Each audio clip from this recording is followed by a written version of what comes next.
ನಮಸ್ತೆ ವೀಕ್ಷಕರೇ, ಮಾರ್ನಿಂಗ್ ಸಮಾಚಾರಕ್ಕೆ ಸ್ವಾಗತ. ನಾನು ತೇಜಸ್ವಿನಿ. ಬಿಜೆಪಿ ಬಡಿದಾಟ ದಿನದಿಂದ ದಿನಕ್ಕೆ ಹೆಚ್ಚಾಗ್ತಾ ಇದೆ. ಇದೇ ವಿಚಾರಕ್ಕೆ ಸಂಬಂಧಪಟ್ಟಂತೆ ಈಗಾಗಲೇ ಹೈಕಮಾಂಡ್ ನಾಯಕರು ರಾಜ್ಯಕ್ಕೆ ಭೇಟಿಯನ್ನ ನೀಡಿ ಸರಣಿ ಸಭೆಯನ್ನ ಕೂಡ ನಡೆಸಿದ್ದಾರೆ.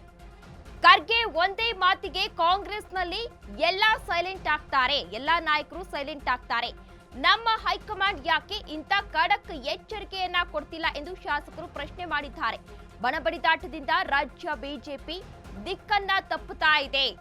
ಸರಣಿ ಸಭೆಯಲ್ಲಿ ಉಸ್ತುವಾರಿ ಮುಂದೆ ಶಾಸಕರು ಖಡಕ್ ಮಾತುಗಳನ್ನ ಆಡಿದ್ದಾರೆ. ಮುಖಂಡರ ಸಾಲು ಸಾಲು ದೂರುಗಳಿಂದ ಸುಸ್ತಾಗಿ ಹೋಗಿದ್ದಾರೆ ಉಸ್ತುವಾರಿ. ಬಿಜೆಪಿ ಕಚೇರಿಯಲ್ಲಿ ಸರಣಿ ಸಭೆ ಮಾಡಿದ ರಾಧಾ ಮೋಹನ್ ದಾಸ್ ಅಗ್ರವಾಲ್, ಖರ್ಗೆ ಒಂದೇ ಮಾತಿಗೆ ಕಾಂಗ್ರೆಸ್ನಲ್ಲಿ ಎಲ್ಲರೂ ಕೂಡ ಸೈಲೆಂಟ್ ಆಗ್ತಾರೆ. ನಮ್ಮ ಹೈಕಮಾಂಡ್ ಯಾಕೆ ಇಂಥ ಖಡಕ್ ಎಚ್ಚರಿಕೆಯನ್ನ ಕೊಡ್ತಾ ಇಲ್ಲ? ಬಣಬಡಿದಾಟದಿಂದ ರಾಜ್ಯ ಬಿಜೆಪಿ ದಿಕ್ಕನ್ನ ತಪ್ಪುತ್ತಾ ಇದೆ. ಸರಣಿ ಸಭೆಯಲ್ಲಿ ಉಸ್ತುವಾರಿ ಮುಂದೆ ಶಾಸಕರು ಇದೀಗ ಖಡಕ್ ಮಾತುಗಳನ್ನ ಆಡಿದ್ದಾರೆ. ಮುಖಂಡರ ಸಾಲು ಸಾಲು ದೂರುಗಳಿಂದ ಸುಸ್ತಾಗಿ ಹೋಗಿದ್ದಾರೆ. ಬಿಜೆಪಿ ಕಚೇರಿಯಲ್ಲಿ ಸರಣಿ ಸಭೆಯನ್ನ ಕೂಡ ಮಾಡಿದ್ರು ರಾಧಾ ಮೋಹನ್ ದಾಸ್ ಅಗ್ರವಾಲ್ ರವರು. ಬಿಜೆಪಿ ಸರ್ಕಾರದಲ್ಲಿ ಇದೀಗ ಬಣಬಡಿದಾಟ ದಿನದಿಂದ ದಿನಕ್ಕೆ ತಾರಕಕ್ಕೇರ್ತಾ ಇದೆ.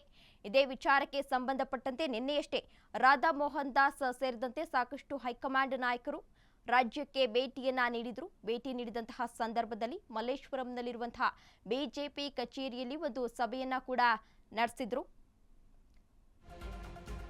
ಉಸ್ತುವಾರಿ ನೇತೃತ್ವದಲ್ಲಿ ನಡೆದ ಸಭೆಯಲ್ಲಿ ಬಣಬಡಿದಾಟದ ಬಗ್ಗೆ ಚರ್ಚೆಯನ್ನ ನಡೆಸಲಾಗಿದೆ.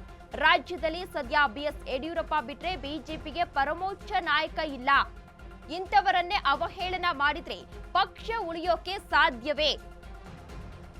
ಯತ್ನಾಳ್ ರಮೇಶ್ ಜಾರಕಿಹೊಳಿ ಜೊತೆ ಚರ್ಚಿಸಿ ಭಿನ್ನಮತವನ್ನ ಸರಿಪಡಿಸಿ ಮಾತುಕತೆಗೆ ಸಿದ್ಧರಿಲ್ಲ ಅಂದ್ರೆ ಮುಲಾಜಿಲ್ಲದೆ ಕ್ರಮವನ್ನ ಜರುಗಿಸಬೇಕು.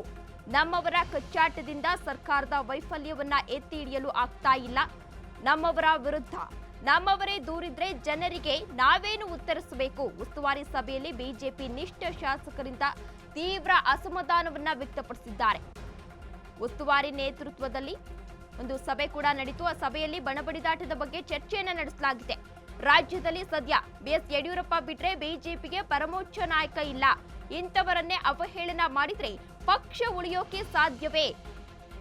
ಯತ್ನಾಳ್ ರಮೇಶ್ ಜಾರಕಿಹೊಳಿ ಜೊತೆ ಚರ್ಚಿಸಿ ಭಿನ್ನಮತವನ್ನ ಸರಿಪಡಿಸಿ ಮಾತುಕತೆಗೆ ಸಿದ್ಧರಿಲ್ಲ ಅಂದ್ರೆ ಮುಲಾಜಿಲ್ಲದೆ ಕ್ರಮವನ್ನ ಜರುಗಿಸಬೇಕು. ನಮ್ಮವರ ಕಚ್ಚಾಟದಿಂದ ಸರ್ಕಾರದ ವೈಫಲ್ಯವನ್ನ ಎತ್ತಿ ಹಿಡಿಯಲು ಆಗ್ತಾ ಇಲ್ಲ ಎಂದು ಸಾಕಷ್ಟು ನಾಯಕರು ಇಲ್ಲಿ ಒತ್ತಾಯವನ್ನ ಮಾಡಿದ್ದಾರೆ. ಇನ್ನು ಈ ಹಿಂದೆ ಮಲ್ಲಿಕಾರ್ಜುನ್ ಕಾಂಗ್ರೆಸ್ ರಾಜಕೀಯದಲ್ಲೂ ಕೂಡ ಬಣಬಡಿದಾಟ ಜೋರಾಗಿತ್ತು. ಕೆಪಿಸಿಸಿ ಅಧ್ಯಕ್ಷರ ಬದಲಾವಣೆ ವಿಚಾರವಾಗಿ ಸಾಕಷ್ಟು ನಾಯಕರು ಸಾಕಷ್ಟು ಹೇಳಿಕೆಯನ್ನ ನೀಡ್ತಾ ಇದ್ರು. ಅದೇ ವಿಚಾರಕ್ಕೆ ಸಂಬಂಧಪಟ್ಟಂತೆ ಮಲ್ಲಿಕಾರ್ಜುನ್ ಖರ್ಗೆ ಅವರು ಖಡಕ್ ಎಚ್ಚರಿಕೆಯನ್ನ ಕೂಡ ನೀಡಿದ್ರು. ಬಾಯಿ ಮುಚ್ಕೊಂಡು ಸುಮ್ಮನಿರಬೇಕು, ಏನೇ ಇದ್ರು ನಾವು ತೀರ್ಮಾನವನ್ನ ಕೈಗೊಳ್ತೇವೆ, ನಿಮ್ಮ ಕೆಲಸವನ್ನ ನೀವು ನೋಡ್ಕೊಳ್ಳಿ. ಏನೇ ಇದ್ರು ಅದನ್ನ ತೀರ್ಮಾನವನ್ನ ಕೈಗೊಳ್ಳಲು ನಾನಿದ್ದೇನೆ, ರಾಹುಲ್ ಗಾಂಧಿ ಇದ್ದಾರೆ, ಪ್ರಿಯಾಂಕಾ ಗಾಂಧಿ ಇದ್ದಾರೆ ಎಂಬ ಮಾತನ್ನ ಹೇಳಿದ್ರು. ಅದರ ಬೆನ್ನಲ್ಲೇ ಇದೀಗ ಬಿಜೆಪಿ ನಾಯಕರು ಹೈಕಮಾಂಡ್ಗೆ ಹೇಳ್ತಾ ಇದ್ದಾರೆ, ಗುಂಪುಗಾರಿಕೆ ಬಿಡಬೇಕು, ಪಕ್ಷವನ್ನ ಕಟ್ಟಬೇಕು. ಮೊದಲು ಏನೇ ಇದ್ರು ಹೈಕಮಾಂಡ್ ನೋಡಿಕೊಳ್ಳುತ್ತೆ. ಎಲ್ಲರೂ ಪಕ್ಷದ ಸಂಘಟನೆ ಎಲೆಕ್ಷನ್ಗಳಿಗೆ ಶ್ರಮಿಸಬೇಕು. ಶಾಸಕರು ಮುಖಂಡರಿಗೆ ಉಸ್ತುವಾರಿಗಳು ಇದೀಗ ಸೂಚನೆಯನ್ನ ನೀಡಿದ್ದಾರೆ. ಸರಣಿ ಸಭೆಗೆ 48 ಶಾಸಕರು 16 ಎಂಎಲ್ಸಿಗಳು ಭಾಗಿಯಾಗಿದ್ರು. ಯತ್ನಾಳ್ ರಮೇಶ್ ಜಾರಕಿಹೊಳಿ ಶಿವರಾಮ್ ಹೆಬ್ಬಾರ್ ಎಸ್ಟಿಎಸ್ ಅಂದ್ರೆ ಎಸ್ಟಿ ಸೋಮಶೇಖರ್ ಗೈರಾಗಿದ್ರು. ಸುನಿಲ್ ಸಿಸಿ ಪಾಟೀಲ್ ಮಹೇಶ್ ತೆಂಗಿನಕಾಯಿ ಆಬ್ಸೆಂಟ್. ಅನಾರೋಗ್ಯ ಕಾರಣದಿಂದ ಮೀಟಿಂಗ್ಗೆ ಬಾರದ ಬಿಎಸ್ ಯಡಿಯೂರಪ್ಪ. ಭಿನ್ನರ ಪ್ರತಿನಿಧಿಯಾಗಿ ಬಂದಿದ್ದ ಹರಿಹರದ ಬಿಪಿ ಹರೀಶ್ ರವರು ಭಿನ್ನರ ಪ್ರತಿನಿಧಿಯಾಗಿ ಬಂದಿದ್ರು. ಇನ್ನು ಹೈಕಮಾಂಡ್ ನಾಯಕರು ಕೂಡ ಬಿಜೆಪಿಯ ನಾಯಕರಿಗೆ ಇದೀಗ ಒಂಥರ ಎಚ್ಚರಿಕೆಯನ್ನ ನೀಡಿದ್ದಾರೆ. ಗುಂಪುಗಾರಿಕೆಯನ್ನ ಬಿಡಬೇಕು, ಪಕ್ಷವನ್ನ ಕಟ್ಟುವಲ್ಲಿ ಶ್ರಮವನ್ನ ವಹಿಸಬೇಕು. ಎಲ್ಲರೂ ಕೂಡ ಏನೇ ಇದ್ರೂ ಕೂಡ ಹೈಕಮಾಂಡ್ ತೀರ್ಮಾನವನ್ನ ಕೈಗೊಳ್ಳುತ್ತೆ. ಎಲ್ಲರೂ ಕೂಡ ಪಕ್ಷದ ಸಂಘಟನೆ ಹಾಗೂ ಎಲೆಕ್ಷನ್ಗಳಿಗಾಗಿ ಶ್ರಮಿಸಬೇಕು. ಯಾಕಂದ್ರೆ ಈಗಾಗಲೇ ಒಂದು ಉಪಚುನಾವಣೆ ಕೂಡ ನಡೆದಿದೆ. 3 ಕ್ಷೇತ್ರಗಳ ಉಪಚುನಾವಣೆ ನಡೆದಿದೆ. ಚನ್ನಪಟ್ಟಣ, ಶಿಗ್ಗಾವಿ 3 ಚುನಾವಣೆಗಳ ಉಪಚುನಾವಣೆಯಲ್ಲಿ ಕಾಂಗ್ರೆಸ್ ಗೆಲುವನ್ನ ಸಾಧಿಸಿದೆ. ಇದರಲ್ಲಿ ಒಂದು ಸ್ಥಾನವನ್ನು ಕೂಡ ಬಿಜೆಪಿ ಗಳಿಸಿಲ್ಲ. ಏನಾಯ್ತು ಅನ್ನೋದ್ರ ಬಗ್ಗೆ ಚರ್ಚೆಯನ್ನ ಕೂಡ ನಡೆಸಿದ್ದಾರೆ. ಮುಂದೆ ಬರುವಂತಹ ಚುನಾವಣೆಯಲ್ಲಿ ನಾವು ಯಾವ ರೀತಿ ಶ್ರಮಿಸಬಹುದು, ಯಾವ ರೀತಿ ಗೆಲ್ಲಬಹುದು ಅನ್ನೋದ್ರ ಬಗ್ಗೆ ಈಗಾಗಲೇ ಚರ್ಚೆಯನ್ನ ಕೂಡ ನಡೆಸಿದ್ದಾರೆ. ಇನ್ನು ಸರಣಿ ಸಭೆಗೆ ಈಗಾಗಲೇ 48 ಶಾಸಕರು 16 ಎಂಎಲ್ಸಿಗಳು ಭಾಗಿಯಾಗಿದ್ರು. ನೇರವಾಗಿ ವಿಜಯೇಂದ್ರ ವಿರುದ್ಧ ಬಿಪಿ ಹರೀಶ್ ದೂರು ನೀಡಿದ್ದಾರೆ. ಪಕ್ಷದಲ್ಲಿ ಮೂಲ ಬಿಜೆಪಿಗರಿಗೆ ಅನ್ಯಾಯ ಆಗ್ತಾ ಇದೆ. ರಾಜ್ಯದಲ್ಲಿ ನಾಯಕತ್ವವನ್ನ ಬದಲಿಸಿ ಸಂಘಟನೆ ಪುನರ್ ರಚಿಸಿ ಎಂದು ವಾಗ್ದಾಳಿಯನ್ನು ನಡೆಸಿದ್ದಾರೆ. ಬಿಎಸ್ ಯಡಿಯೂರಪ್ಪ ಹಿಡಿತದಿಂದ ಪಕ್ಷವನ್ನ ಬಿಡಿಸಿಕೊಳ್ಳಿ ಎಂದು ದೂರನ್ನ ಸಲ್ಲಿಸಲಾಗಿದೆ. ಯತ್ನಾಳ್ ಟೀಮ್ ಆರೋಪಕ್ಕೆ ಬಿಎಸ್ ಯಡಿಯೂರಪ್ಪ ಬಣದಿಂದಲೂ ಕೂಡ ತಿರುಗೇಟನ್ನ ನೀಡಲಾಗಿದೆ. ಬಿಎಸ್ ಯಡಿಯೂರಪ್ಪ ಬಿವೈ ವಿಜಯೇಂದ್ರ ವಿರುದ್ಧ ನೀಡ್ತಿರೋ ಹೇಳಿಕೆ ಸಹಿಸುವಂತದ್ದಲ್ಲ. ಕಾಂಗ್ರೆಸ್ ಏಜೆಂಟರಂತೆ ಕೆಲವರು ಮಾತನಾಡ್ತಿದ್ದಾರೆ. ಇಂಥವರಿಗೆ ನಾಲಿಗೆಗೆ ಬ್ರೇಕ್ ಅನ್ನ ಹಾಕಿ ಇಲ್ಲವೇ ಕಿಕ್ಔಟ್ ಮಾಡಿ ಎಂದು ವಾಗ್ದಾಳಿಯನ್ನು ನಡೆಸಿದ್ದಾರೆ.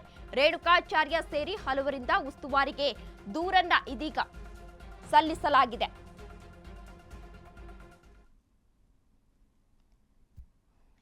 ಇದೀಗ ಬಿಜೆಪಿ ಸರ್ಕಾರದಲ್ಲಿ ಬಣಬಡಿದಾಟ ದಿನದಿಂದ ದಿನಕ್ಕೆ ಹೆಚ್ಚಾಗ್ತಾ ಇದೆ. ಇದೇ ವಿಚಾರಕ್ಕೆ ಸಂಬಂಧಪಟ್ಟಂತೆ ಈ ಹಿಂದೆಯೂ ಕೂಡ ಬಿಜೆಪಿಯ ಸಾಕಷ್ಟು ನಾಯಕರು ರಾಜ್ಯಕ್ಕೆ ಆಗಮಿಸಿ ಸರಣಿ ಸಭೆಗಳನ್ನ ನಡೆಸಿದ್ರು. ಅದರ ಬೆನ್ನಲ್ಲೇ ನಿನ್ನೆಯಷ್ಟೇ ರಾಧಾ ಮೋಹನ್ ದಾಸ್ ಅಗ್ರವಾಲ್ ರವರು ರಾಜ್ಯಕ್ಕೆ ಭೇಟಿ ನೀಡಿ ಮಲ್ಲೇಶ್ವರಂನಲ್ಲಿರುವಂತಹ ಬಿಜೆಪಿ ಕಚೇರಿಯಲ್ಲಿ ಒಂದು ಸಭೆಯನ್ನ ನಡೆಸಿದ್ರು. ಅದರಲ್ಲಿ ಸಾಕಷ್ಟು ನಾಯಕರು ಭಾಗಿಯಾಗಿದ್ರು. ಆರ್ ಅಶೋಕ್, ಅಶ್ವಥ್ ನಾರಾಯಣ್ ಸೇರಿದಂತೆ ಸಾಕಷ್ಟು ನಾಯಕರು ಭಾಗಿಯಾಗಿದ್ರು. ಇನ್ನು ಇಂತಹ ಸಂದರ್ಭದಲ್ಲಿ ಬಿಜೆಪಿಯ ಕೆಲ ನಾಯಕರು ರಾಧಾ ಮೋಹನ್ ದಾಸ್ ಅಗ್ರವಾಲ್ ವಿರುದ್ಧ ವಾಗ್ದಾಳಿ ನಡೆಸಿದ್ದಾರೆ. ಇನ್ನು ಕಾಂಗ್ರೆಸ್ನಲ್ಲೂ ಕೂಡ ಬಣಬಡಿದಾಟ ದಿನದಿಂದ ದಿನಕ್ಕೆ ತಾರಕಕ್ಕೆ ಏರಿತು.